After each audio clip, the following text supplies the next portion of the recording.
What is up, people? Van from the VaniverseGaming channel here, bringing you another video. Today's video is going to be a should I buy video for Remnant 2. Now, Remnant 2 has been out for a while. I'm slow on the uptake always just because of the time I have. And I already made a first impressions video of the game. So if you haven't watched that video, you can go ahead and click on the eye in the top right hand corner and check that out first. This is going to be more of my review after about 100 hours playing through the campaign multiple times, multiple difficulties, unlocking all the archetypes, getting most of the weapons, most of the armor, rings, relics, etc. And just wanted to give you my review and see if it's something you guys want to purchase. So let's dive into it. Now, for all of the people who have played Remnant from the Ashes who are on my channel from my Remnant from the Ashes videos, you're going to love Remnant 2. It just takes what Remnant 1 did, throws a new coat of paint on it, adds some extra bells and whistles, and it makes it fun. It's a lot of fun. If you've never played Remnant 1 before, it might be a different story on if you're going to like Remnant 2 because it's a unique combination of RPG / Dark Souls / shooter, which not always fits some people's play style. It's very dark. The boss fights can be difficult depending on which difficulty setting you have and which archetype and build you have. The resetting at a checkpoint every time and resetting all the enemies if you die can be frustrating to some people who've never played Dark Souls. And the way that the firing of the gun is and you have to hold right click, that kind of thing can also be off-putting to shooters who like to play shooters, which it's a little bit different because this one has a melee option and a shooting option. And really, if you don't like certain types of RPGs in games that are procedurally generated that you have to play through multiple times, this may not be the game for you.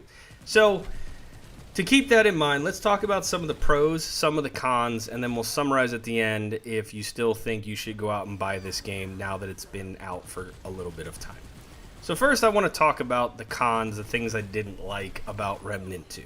Now, the first thing that really annoyed me about the game was the amount of rings that you pick up in comparison to the rest of everything else. There are a handful of long guns, there's a handful of short guns, there's a handful of, melee weapons, a couple armor sets. It's just the rings are ridiculous. There are like 10 times more rings than there are anything else. And it only stores it alphabetically in your inventory, and you can wear 4 at a time, and it just makes it kind of annoying where they feel like the rings there's just too many. They do a lot of the same things, it just didn't feel like we need that many ring choices. The second thing that kind of really bothers me, is there's no auto run button. In a game where you do a lot of running, a lot of exploring, I want to have the ability to click an auto run button and take my hands off so I don't have to constantly be holding down a button. Now, in this game, you can hit your shift and start running, and then you can take your finger off the shift, but you still have to hit a direction in order to move that direction. So you're still clicking something.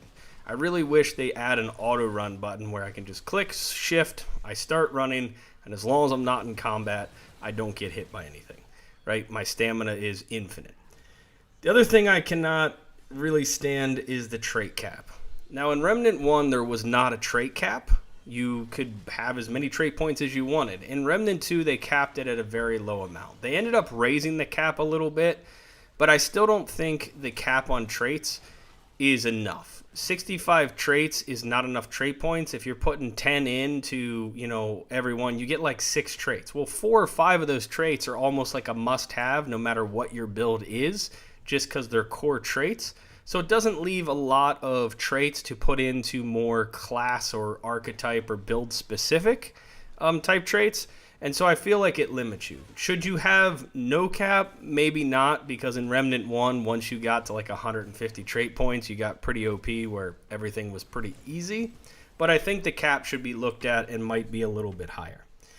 Another thing that I think it needs drastically is an inventory management system. Like I said about the rings, when you have 100 rings to choose from and they're in alphabetical order, hell, I don't remember what the name is. I'm not looking for the name.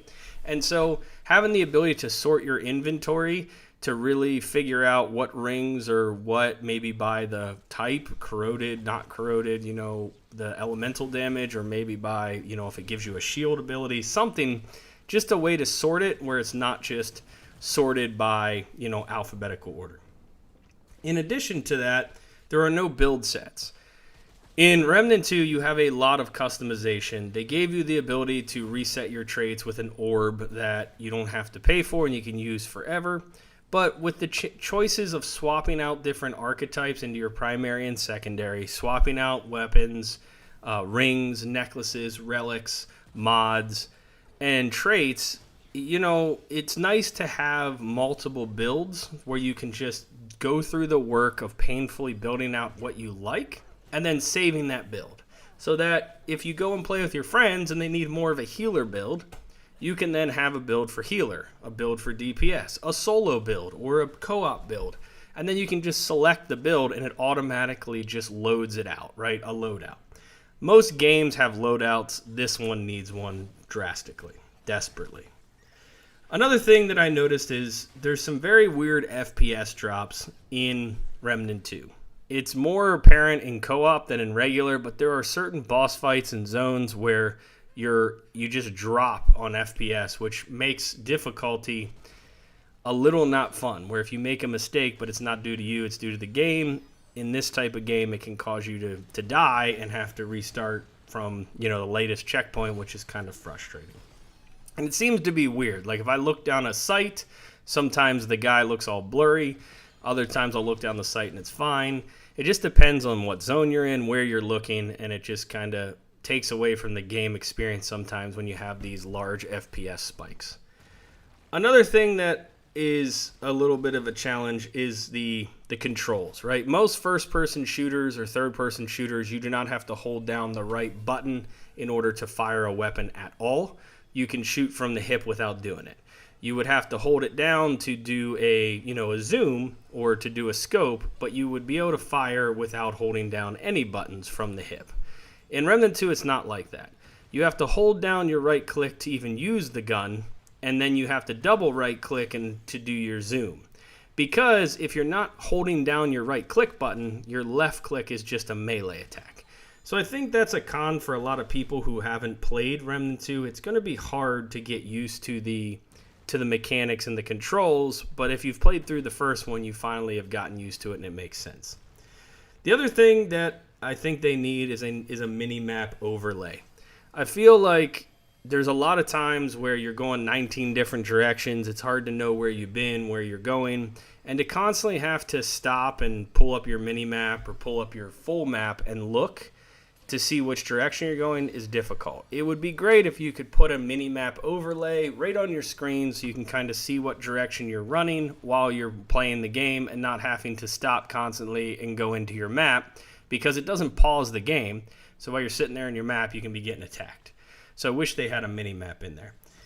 Then I think the last thing that the game just needs is a survival mode. You know, Remnant 1 and Remnant 2 both are not very long games. You can get through the campaign in about 20 hours. So if you're a completionist and you want to keep playing through and unlock all the weapons and all the traits and all the mods, then sure, you can put in as many hours as I did. 100 hours probably get you. But if you just want to play the game, play through it, beat it on campaign mode, then you're going to be sorely mistaken after 20 hours where it's like, okay, what do I do now? Survival mode in Remnant 1 was great because it was almost one of those things where you start it and you start naked and you try and proceed as far as you can without dying. But the Remnant 1 version is you couldn't stop, you couldn't pause. So I feel like if they put a survival mode in Remnant 2 and gave you the ability to pause between the different levels, that would make the game great, because then you could get to like the 15th level of surviving, turn the game off, come back in and start over at 15 and keep going, versus having to do it all in one continuous campaign adventure. So that's most of the cons about the game. One of the pros, or we can talk about the pros now, and the first thing I really love and I've always loved about Remnant is the combat. The guns feel good. The melee feels good. The just how you fire, how you reload, just everything about the gameplay and the combat just feels good. And it's refreshing to play a game that just feels intuitive, where all the buttons, when you click them, the sounds, the movements, the reactions, they all kind of line up, which is fantastic. The other thing I really like about the game is the customization.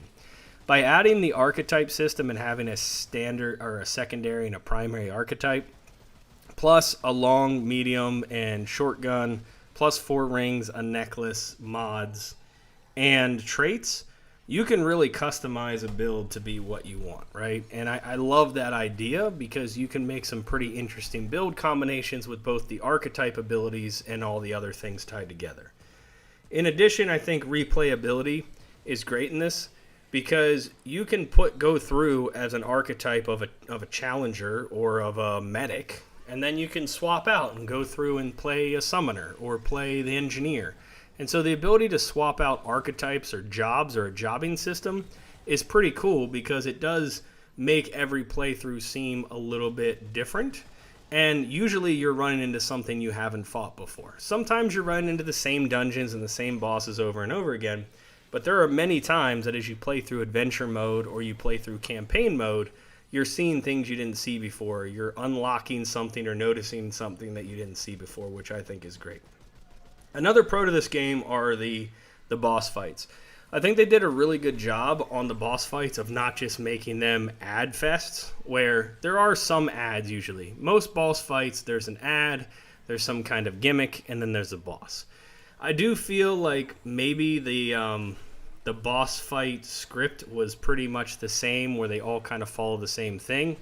There probably is not as many unique boss fights as I would like to see.